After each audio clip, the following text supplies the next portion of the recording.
Reciban un afectuoso saludo. Les habla Larry Lugo y en esta oportunidad haremos la práctica correspondiente a la semana 2, módulo 4, selección de variables y atributos.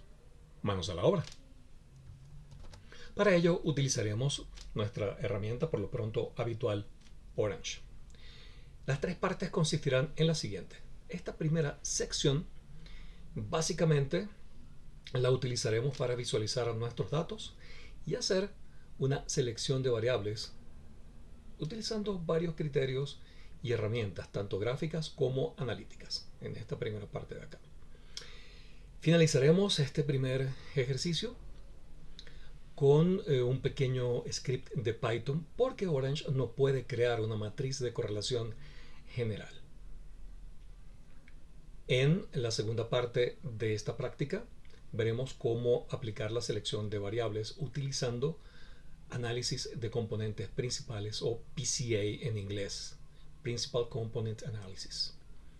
Y en la tercera parte veremos un ejemplo de clasificación también utilizando análisis de componentes principales para la selección de variables. Bien, en esta primera parte la selección de variables vamos a hacerla teniendo en mente una regresión lineal. Regresión lineal múltiple. Recuerden que la regresión lineal puede ser univariada, o sea, con una sola variable, o regresión lineal simple, puede ser múltiple, como en este caso, porque tenemos distintas variables, o más de una, y también tenemos regresiones no lineales. ¿Qué buscamos en una regresión? En una regresión buscamos calcular, predecir el valor de nuestra variable y o variable dependiente. ¿A partir de qué? A partir de variables independientes, que son nuestras features o características. Recuerden que ya hicimos esa distinción. Podemos utilizar features, características o atributos o variables indistintamente dependiendo de las consideraciones que ya hicimos. Les recuerdo rápidamente. Los features o las características o los atributos en el ámbito de la inteligencia artificial, para que puedan ser utilizados como variables de entrada, por ejemplo, en este análisis, es posible y con mucha frecuencia nos encontramos ese caso, sobre todo cuando hablamos de texto, imágenes, sonido y video, deben tener un procesamiento exhaustivo, muy riguroso también, de manera que no podemos llamar a un atributo de una vez variable, porque probablemente haya que hacer algún proceso de transformación para convertir esos datos, por ejemplo, como texto no estructurado, en un vector o en tokens, etcétera, etcétera, etcétera, para poderlos procesar. Muy importante cuando carguemos el conjunto de datos que lo tienen disponible en nuestra aula virtual bajo este nombre, Reg Linear Dataset. Allí lo más importante es fijar cuál es nuestra variable objetivo, target, que será nuestra variable y o variable dependiente, y que vamos a calcularla a partir de una serie de variables de acuerdo con la naturaleza de nuestro conjunto de datos y del objetivo del estudio. Una vez más, ven la palabra feature, ¿okay? Que es atributo, característica o variable. Yo lo voy a usar en este momento indistintamente porque no hay ninguna razón para hacer la diferencia entre atributo, característica y variables en este momento. Y lo más usual a lo que nos enfrentamos en la gran mayoría de los casos es hablar de variables independientes, que son estas, desde la x1 hasta la x10, y de nuestra variable dependiente o variable objetivo, que es y.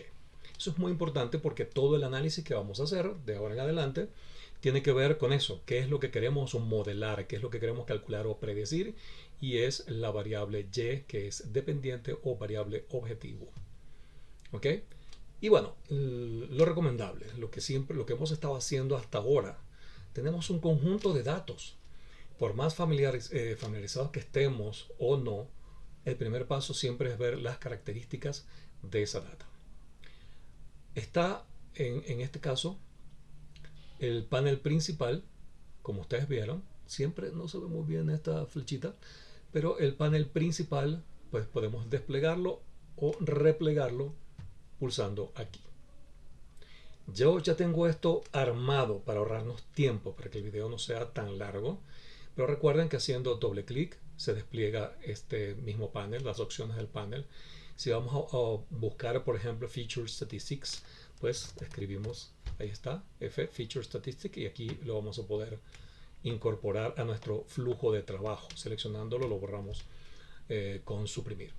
Y así cada uno de estos componentes saben que están disponibles en nuestro panel principal, haciendo doble clic acá o arrastrando cualquiera de estos elementos desde el panel principal.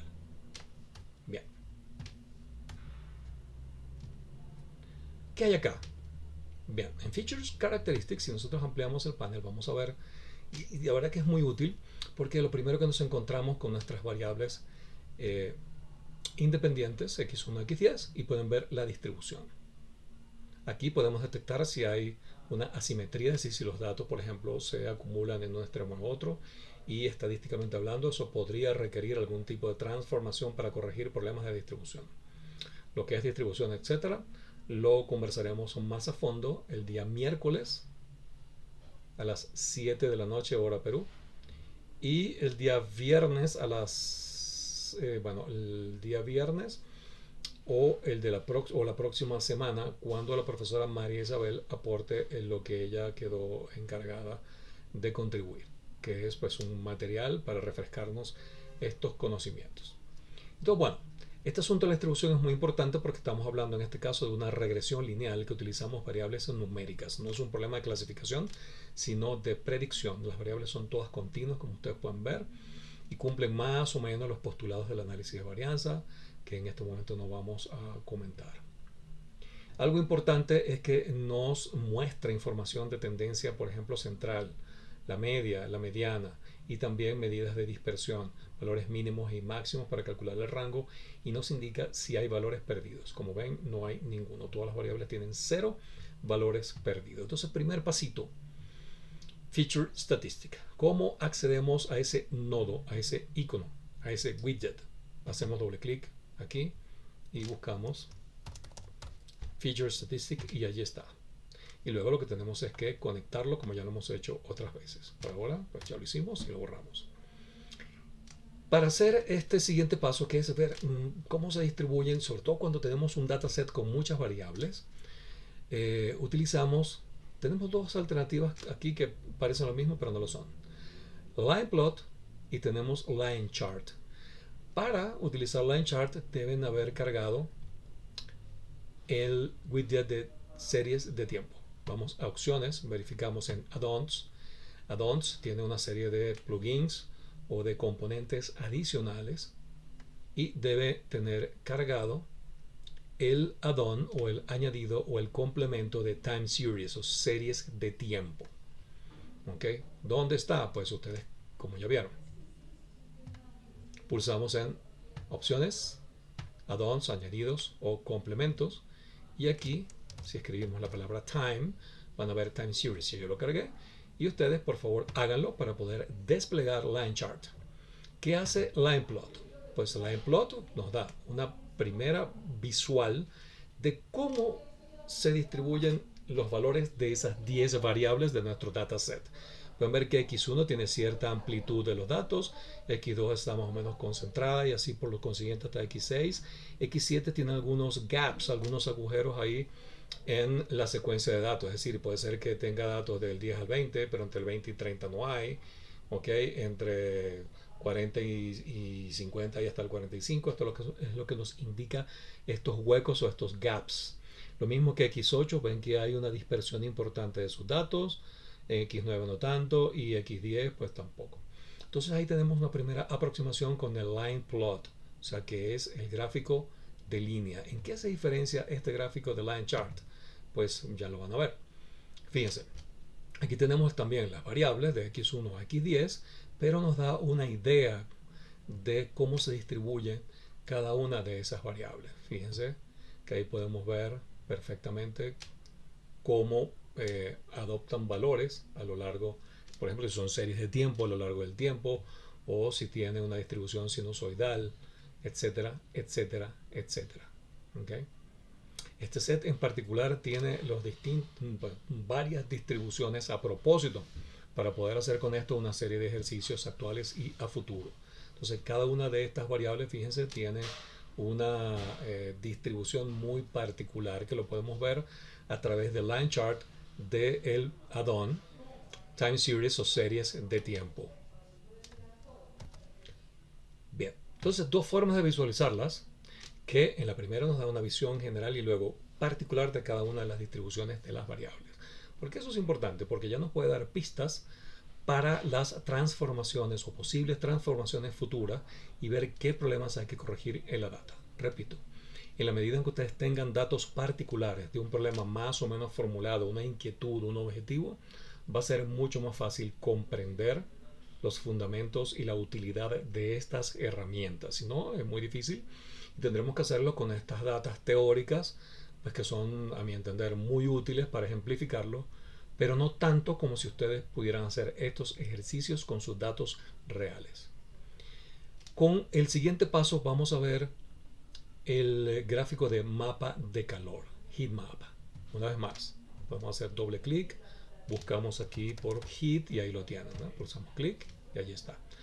Entonces ya no voy a repetir más este paso. Insisto, ya todo está armadito para que nos ahorremos el tiempo. ¿Qué importancia tiene, qué utilidad tiene el heat map o el mapa de calor cuando estamos haciendo selección de atributos o de variables? Aquí tenemos desde la x1 hasta la x10 y tenemos nuestra variable dependiente de la variable y.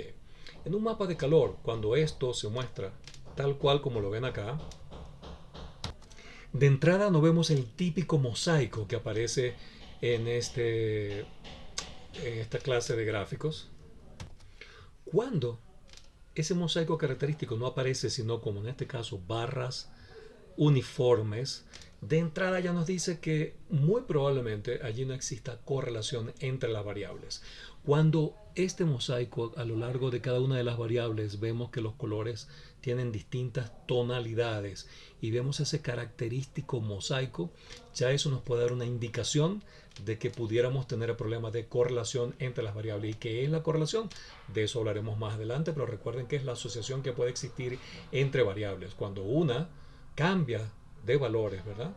La variable correlacionada o asociada con ella también lo hace, por ejemplo, altura y peso.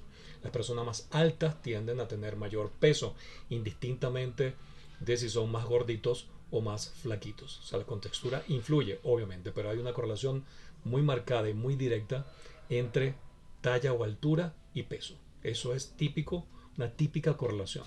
Una variable altura y otra que es el peso, que están asociadas entre ellas, y cuando una aumenta la otra también lo hace y viceversa. ¿Okay? Estas variables desde la x1 hasta la x10, de acuerdo con este gráfico de heatmap, que típicamente uno puede ver mosaico, nos está indicando que no tenemos un problema original de correlación. ¿Y por qué eso es importante? Ya lo vamos a hablar posteriormente cuando conversemos sobre correlación. Otra utilidad que tiene este gráfico, otra utilidad del heatmap es esta: clustering o agrupamiento. Podemos hacerlo por columnas, indicarle que queremos un agrupamiento, y fíjense cómo automáticamente, a pesar de que son más de 27.000 registros, el gráfico nos indica o nos agrupa aquellas variables que tienen valores similares. Por ejemplo, x3, x10, x4, x5, x8 están dentro de este grupo, y de x1, x2, x9, x6 y x7 están como en otro orden de magnitud. Eso es muy útil porque significa que estas variables tienen una escala más o menos similar de valores, y ya nos va dando una idea de qué es lo que tenemos en esa data, sobre todo cuando, como en este caso, son series de tiempo y donde hay más de 27.000 registros, o sea, más de 27.000 líneas de datos registrados, en este caso generados. Bien, entonces cualquier duda que tengan sobre los heatmap o cualquiera de las otras técnicas y widgets que vamos a utilizar con Orange, pues la podemos discutir en la correspondiente sesión. Otra herramienta muy útil que tiene Orange para la selección de variables o atributos, insisto en la diferencia que ya discutimos, y es Rank. Hagamos doble clic y allí lo vamos a ver. Tiene dos métodos para el ranqueo o para el ordenamiento. de las variables. ¿De acuerdo con qué? De acuerdo con dos algoritmos, el de regresión univariada y el RRelief-F. ¿Okay? ¿Qué significa eso en la práctica para no adentrarnos demasiado en lo que son los algoritmos en sí? Si tienen ese interés, no hay ningún inconveniente. Recuerden que en el signo de interrogación van a encontrar suficiente documentación para poder comprender más a fondo cómo funcionan estos algoritmos y cuál podría convenirles de acuerdo con la naturaleza de los datos y el objetivo de su investigación. Aquí lo pueden ver cómo funciona, cuáles son las diferencias entre ellos, ¿verdad? Entonces, scoring methods, estos métodos de ranqueo o de ordenamiento, ¿verdad? Porque nos van a ordenar dependiendo pues del algoritmo, van a clasificar nuestras variables de acuerdo con qué y para qué. Ya dijimos con nuestra variable y, que no la ven acá, fíjense que están solo las x, porque la regresión univariada la hace en función de la variable y. Y aquí lo que nos está diciendo es identificar cuáles son, y en orden decreciente en este caso, cuáles son las variables que aportan más al modelo. Es decir, aquellas que podemos utilizar como mejores predictores. Estas variables, x1, x2, etc., también se conocen como predictores porque nos ayudan a predecir, obviamente, el valor de la variable y o variable dependiente o target, como lo vimos anteriormente. Entonces, si utilizamos el algoritmo de regresión univariada, vamos a tener un orden. Y allí pues nos va a decir cuáles son aquellas que más contribuyen con el modelo. Si nosotros vamos a hacer una regresión lineal múltiple, es decir, vamos a tener más de una variable, en este caso hay una, dos, pueden ser tres, pueden ser cuatro, etc.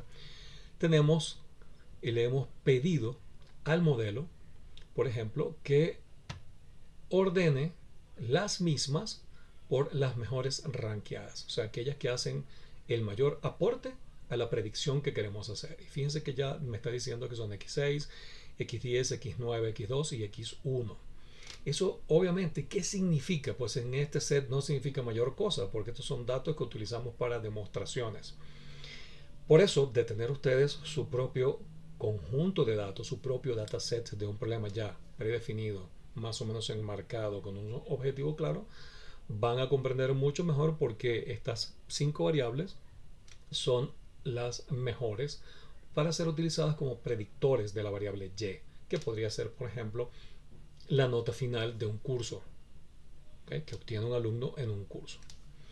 Y bueno, aquí tienen, si vamos a utilizar esta, ya tenemos otro orden, ¿verdad? X7, X5, X8, X3 y X4. Dependiendo del criterio. ¿Cuál criterio es mejor? La respuesta habitual. Depende de la naturaleza de sus datos y del objetivo de su análisis. Obviamente porque podemos tener distintas opciones como para seleccionar los atributos, como que ninguno, todos, manual, etc. Y el más útil obviamente es esto, porque yo puedo decir, no, yo realmente estoy interesado en que me digas cuáles son mis dos mejores variables para este modelo, y de entrada ya me dice, bueno, seleccione la X7 y la X5 porque son las que hacen desde, por ejemplo, un punto de vista, o X6, X4, perdón, desde el punto de vista del criterio univariado. Aquí está, regresión univariada, y o el RRelief. ¿Ok? Bien. Siguiente paso. Podemos añadir una tabla.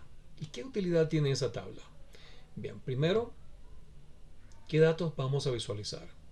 Podemos tener los scores, ¿verdad?, o los datos reducidos de acuerdo con el criterio que aplicamos. Si dejamos los datos reducidos a aquellas variables que cumplen mejor los criterios establecidos, entonces nosotros podemos ver acá en una tabla cuáles son. Vamos a ver aquí la variable y, ¿ok?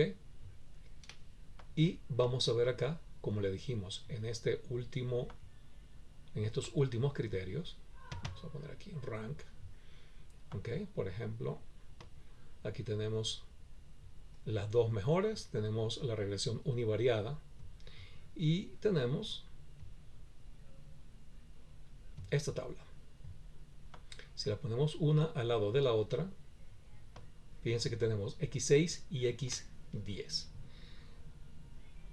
Automáticamente, ya yo lo tenía seleccionado, Generalmente lo van a conseguir así por defecto. Y tengan cuidado porque significa que se va a aplicar automáticamente el algoritmo. Entonces aquí seleccionamos, le pedimos a la herramienta que nos dijera cuáles son las dos mejores variables para predecir a y, a nuestra variable dependiente, que puede ser, por ejemplo, la nota final de un alumno en un curso. Y bueno, en la tabla que acabamos de abrir, van a ver los valores de X6 y X10, que fueron las dos mejores, y automáticamente está haciendo una predicción de nuestra variable y. ¿Ok? Automáticamente. Imagínense lo útil que es esto, y no hemos escrito ningún código, no hemos tenido que aprender SAS o SPSS o R o Python. Simplemente arrastramos el icono, como ya lo vieron, fijamos un criterio, si acá decimos, bueno, vamos a ver qué pasa con tres variables. Automáticamente me está diciendo que X6, X10 y X9 son las que más contribuyen al modelo, es decir, son las que me aportan más a la predicción de la variable Y, por lo tanto son las más útiles. ¿Ok? ¿Qué puede ocurrir? Puede ocurrir que cuando metemos muchas variables, a lo mejor ya son redundantes y la ganancia que tenemos en el modelo es poca. Eso lo vamos a ver más adelante, cómo evaluar un modelo y luego cómo comparar varios modelos entre sí y qué criterios utilizar para seleccionar aquel que sea mejor. ¿Mejor en qué? Mejor en el cálculo, mejor en la predicción de aquella variable que yo estoy calculando. Entonces aquí tenemos X6, X10 y X9. ¿Okay? Con sus correspondientes valores y con su correspondiente predicción univariada. Hay 27.804 instancias y nuestras variables independientes X6, X10 y X9 aparecen como features, como características o atributos. ¿Okay? Para que no nos enredemos. En este momento, atributos, características, ¿okay? Atributos, características o variables independientes en este momento significan exactamente lo mismo, pero puede ocurrir que en otros escenarios, con otra data, otro tipo de estudio, eso no sea así, como ya lo discutimos. Bueno, cerramos aquí. Y finalmente, otra herramienta que es fundamental, que es clave en este proceso de selección son las correlaciones. Añadimos el widget de correlaciones. ¿Y qué hace eso? Recuerden, la correlación es una asociación entre variables, como el ejemplo que ya dimos, talla y peso. A mayor talla, mayor peso, mayor altura, mayor peso. ¿Por qué es importante, es clave y es fundamental en este tipo de problemas de regresión, de calcular una variable en función de otras, o sea, de los regresores o de las variables independientes, como ven aquí? Variable dependiente Y, variables independientes del X1 a X10. X6, X4 y X5, por ejemplo, aparecen acá con, vamos a ver estos valores, 0,8, 5, 0,76, 0,72, 0,71, y lo pueden ver en orden decreciente. ¿Qué es eso? Ese es el coeficiente de correlación de Pearson. El coeficiente de correlación de Pearson es el más usado en general y es una manera de medir esa asociación entre dos variables, por ejemplo, talla y peso. Si la asociación entre talla y peso es perfecta, este coeficiente de Pearson nos mostraría un valor de 1. Eso es una correlación positiva y perfecta. Es una correlación total y absoluta entre dos variables. A medida que el valor se acerque a 1, es una correlación directa y además perfecta. Directa porque nos está indicando que cuando una variable aumenta, la otra también lo hace, y además sería perfecta porque el valor es de 1. Fíjense que en este caso X6, con respecto a Y, tiene un valor del coeficiente de correlación de Pearson de 0,859, pero tiene un signo de menos, lo que me indica que es una correlación inversa. O sea, cuando X6 aumenta, Y disminuye. Y cuando Y aumenta, X6 disminuye. Entonces tenemos el signo menos, lo que me indica una correlación inversa y muy cercana a 1. Pearson, el coeficiente de correlación de Pearson va de menos 1, pasando por 0, hasta 1. 0, no asociación. ¿Okay? Las variables ni se miran. Menos 1 es una correlación perfecta, pero es una correlación negativa o inversa. Y si este dato, como acá, fíjense que es positivo de 0,76, también es una correlación bastante alta, ¿ok? Y tiene un signo de más, lo que significa que la correlación es directa. Cuando aumenta Y, aumenta X. Cuando aumenta X, aumenta Y. ¿Por qué es importante el coeficiente de correlación? Pues porque para que una variable independiente sea una buena predictora, sea un buen predictor, una variable independiente que me va a ser útil para calcular el valor de Y, pues debe existir una correlación alta. Mientras más alta, mejor.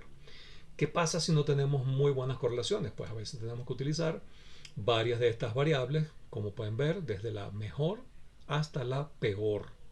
Así que este widget de correlaciones es realmente muy importante que lo tengamos en cuenta porque nos va a indicar la asociación que existe entre la variable dependiente y las variables independientes. Y para que sea una variable independiente un buen predictor, tiene que tener una correlación elevada. Mientras más cercano al 1, mejor. Y no importa si es positiva o negativa, hay ciertas consideraciones al respecto. Porque lo que me interesa es que cuando esta variable disminuye, esta aumenta. O cuando esta aumenta, esta disminuye y me va a permitir hacer una predicción. Bien, para finalizar esta primera parte, tenemos también la opción de preprocess. El widget de preprocess es muy poderoso. Recuerden que ya vimos la parte de preprocesamiento. Y también podemos seleccionar por acá, podemos hacer una selección de variables en función de las que sean relevantes. Y para ello podemos utilizar distintos criterios. Entre ellos está la regresión lineal univariada que ya vimos. ¿Okay? Y aquí fijamos la cantidad de variables que nos interesa. 1, 2, 5, etc. ¿Okay? En el caso anterior que vimos teníamos 3. Y así podemos hacerlo. Y pues básicamente simplemente por este widget también podemos hacer la misma selección de variables independientes relevantes con distintos métodos. ¿Cuál es el método ideal? Ya usamos uno como ejemplo, pero tenemos todos estos que serán mejores o peores, una vez más, dependiendo de la naturaleza de sus datos y del objetivo del estudio. ¿Ok? Finalmente, vamos a ver exactamente el mismo resultado. Fíjense, tenemos tres variables, x6, x4, x5, ¿ok? Dependiendo de lo que hayan seleccionado. Un último aporte que considero muy relevante para este momento, y es que Orange no hace, utilizando widget, es decir, de forma visual, no genera una matriz de correlación múltiple. La matriz que tenemos aquí es de correlación simple, perdón. Vamos a ver aquí.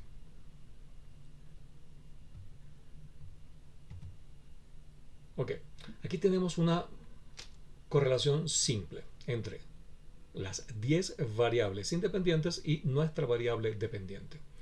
Pero ¿qué puede ocurrir? Puede ocurrir que x6 con x4 estén correlacionadas o x6 con x9. Y eso no es deseable, porque en todo caso nos está generando información redundante que no es útil. Porque si x6 y x10, por ejemplo, estuviesen correlacionadas, al igual que lo está x6 con y, con nuestra variable dependiente, la que queremos calcular, aquí hay una asociación. Significa que cuando esta aumenta, esta disminuye, cuando esta disminuye, esta aumenta y viceversa. Pero también puede ocurrir que nuestros regresores, nuestras variables independientes, correlacionen entre sí. X6 con X10, por ejemplo. Es un caso hipotético. No estoy diciendo que eso es así. Y de hecho, no lo sé. Para saber si X6 con X10 o X4 con X1, etc., están correlacionadas entre sí, tengo que hacer una matriz de correlación entre todas las variables de X1 o X10 y entre ellas con la variable Y. Les decía que eso no se puede hacer con widgets directamente. Hay que hacer una pequeña rutina de Python que yo se las voy a compartir. Obviamente, te dirán, bueno, pero entonces, ¿tengo que buscarme a un amigo que sepa de Python? Sí, claro. Porque si usted no sabe nada de Python, pues tendría que buscar a una persona que maneje Python y le haga una pequeña rutina, o más fácilmente use la que yo le voy a compartir. Que además es una rutina muy pequeña, tendrán ese script disponible para que lo puedan incorporar acá. Entonces, aquí esta correlación me muestra la asociación que hay entre mis variables independientes con mi variable dependiente. Solo eso. Si yo quisiera saber la correlación que existe entre todas las variables, o sea, entre las independientes y las dependientes, y entre las independientes entre ellas, tendría entonces que generar una matriz de correlación y para ello necesito un script de Python, que es este que está aquí. Python script, como siempre, ya saben cómo seleccionarlo. Y pues la matriz de correlación, ya le generé este pequeño script que está acá, donde básicamente importamos los datos, luego cargamos los datos de trabajo en work data, en esta variable, y en estas últimas instrucciones leemos cuál es el nombre de las variables, de las columnas, en este caso, desde y x1, x10, y luego se crea el data frame para finalmente generar la matriz de correlación y exportar esa información en forma de tabla. ¿Qué pasa si nos aparece esta tabla en blanco? Pues es porque no hemos corrido el script o el pequeño programita de Python, que en este caso se llama Correlation Matrix. Simplemente lo seleccionamos, pulsamos correr y ese programa va a ejecutarse. Una vez que se ejecute, vamos a ver la salida. En este caso lo hemos unido, ¿verdad? Con una arista, estos dos nodos a data table, y ahora sí vamos a tener una matriz de correlación general. ¿Por qué? Porque ahora tenemos aquí las variables del 1 al 10 y tenemos 11 porque está también la variable y tenemos de la x1 a la x10. Esta matriz de correlación general, que normalmente pues aparece así, vamos a poner la y al final. Si ponemos la y al final, voy a tener aquí desde x1 hasta x10 y ya al final voy a tener esta diagonal que son 1, 1, 1, 1, 1, puros 1, es una correlación perfecta, como ya dijimos, ¿verdad? 1 significa que la correlación entre esas dos variables es total, es perfecta. Y obviamente esta sería una correlación entre la variable 3 con x3, x1 con x1, x10 con x10, y al tratarse de los mismos valores, la correlación es perfecta, es lógico. Entonces es lo que nos indica esta diagonal de 1, 1, 1, 1, que es la correlación entre cada variable consigo misma, x5 con x5. Les decía, es sumamente importante contar con este análisis en la selección de variables, porque aquí podemos saber si las variables independientes x1 a x10 están correlacionadas entre sí. ¿Cómo lo sé? Pues generalmente los valores significativos son de 0,5 en adelante. Todo lo que sea cercano a 1 me va a indicar una asociación más fuerte. Y aquí podemos ver, por ejemplo, que entre x1 y x3 hay un valor de 0,67. Allí la correlación es importante. ¿Qué significa eso? Primero, que es negativa. Es una correlación inversamente proporcional entre las variables. Cuando x3 aumenta, x1 disminuye. Cuando x1 disminuye, x3 aumenta. ¿Ok? Y viceversa. Cuando x3 aumenta, x1 disminuye. ¿Ok? Entonces, ¿por qué es importante? Bueno, si x3 y x1 están correlacionadas, podemos elegir cualquiera de ellas dos. No las dos, porque sería información redundante. Es posible que, dependiendo de la naturaleza de los datos, pudiéramos utilizar las dos si eso produce una mejora de el modelo, que ya vamos a ver un poquito más adelante qué criterio utilizar para saber qué modelo es mejor.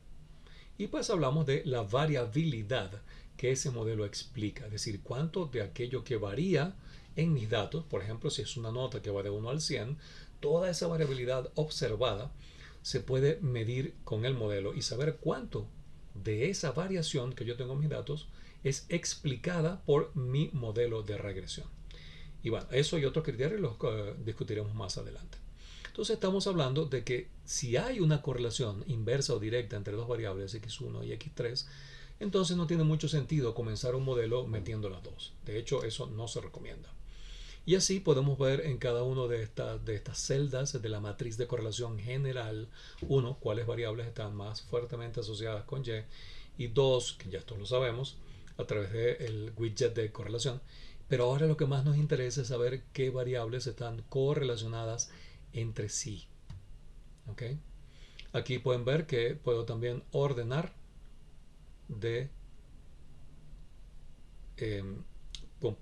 para cada una de las variables, puedo ordenar los valores. ¿Okay? Si lo que me interesa es esta variable en particular, para estudiar correlaciones con las otras. Entonces vamos a cerrar acá resumiendo. En esta primera parte del video hemos visto una serie de técnicas para visualizar nuestros datos que requiere Line Chart, por ejemplo, añadido el complemento de Time Series, que deben tenerlo instalado. Vimos mapas de calor. El mapa de calor, cuando no se presentan mosaicos, generalmente me indica que no hay correlación importante entre las variables. Sin embargo, eso es muy discutible, no siempre me sale allí. Ok, podemos también utilizar la herramienta Rank o el widget Rank o el nodo Rank, ok, que nos permite también o contribuye con la selección de variables como ya estudiamos.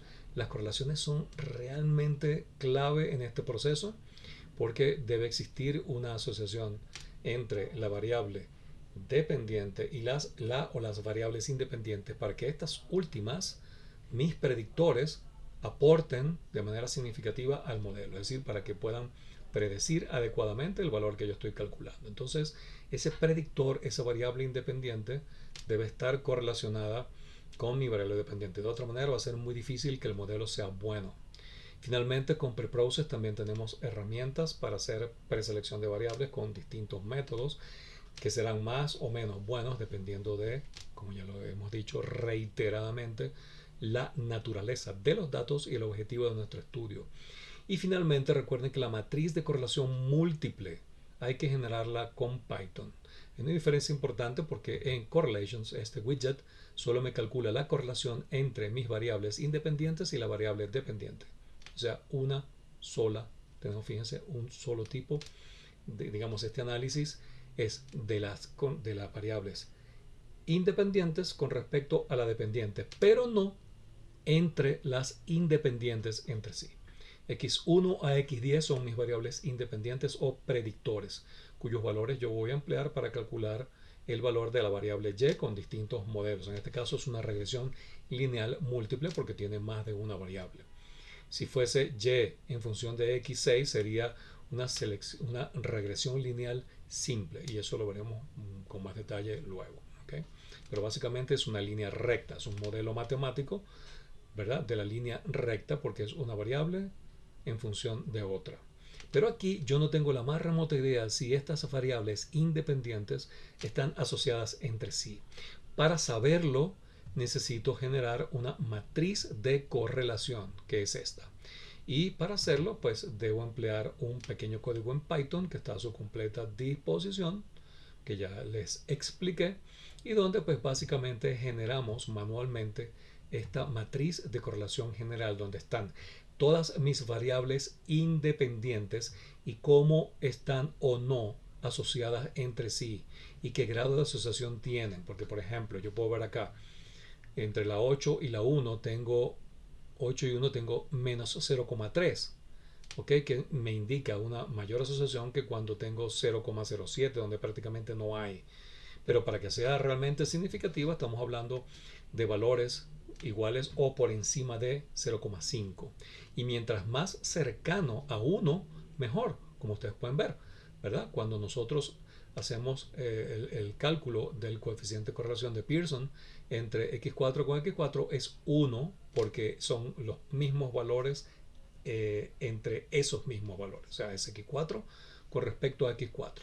Estamos comparando la variable consigo misma, es su espejo. Por lo tanto, el coeficiente de correlación es 1, ¿okay? Porque cada valor pues, está asociado con ella misma en un 100%. ¿Okay? Pero sí es importante detectar, lo repito una vez más, valores, por ejemplo, este es muy importante, casi 0,7 y además es menos, lo que significa que hay una correlación entre X1 y X3. ¿Qué hacer? Pues seleccionamos una de las dos. ¿Cuál de las dos? La que sea más importante, más útil, de acuerdo con la naturaleza de mis datos y el objetivo de mi investigación. Bien, con esto terminamos esta primera parte y nos quedaría pendiente explicar cómo utilizar el análisis de componentes principales para hacer selección de variables o atributos y luego cómo aplicar también el mismo análisis de componentes principales para selección de variables, pero en este caso en un ejemplo de clasificación. Lo que acabamos de ver es la selección de variables o atributos en un caso de regresión lineal múltiple, donde los valores de las variables son numéricos, continuos, 1,5, 1,1, tengo una escala de datos X, de acuerdo con cada variable. Esas variables pueden asumir cualquier valor. No son variables escalares como 1, 2, 3, 4, 5, sino que son variables continuas y que generalmente deben cumplir postulados del análisis de varianza, etc. Y en este caso estamos hablando de un ejemplo de clasificación que se lo explicaré en la tercera parte. En la segunda parte de esta práctica vamos a ver esto, cómo aplicar análisis de componentes principales para seleccionar variables de cara a un análisis de regresión lineal múltiple, porque tiene varios predictores. Bueno, como siempre, un gustazo haber compartido con ustedes y nos vemos pronto. Te habló Larry Lugo. Y estuvimos conversando sobre selección de variables y atributos correspondiente a la semana 2, módulo 4.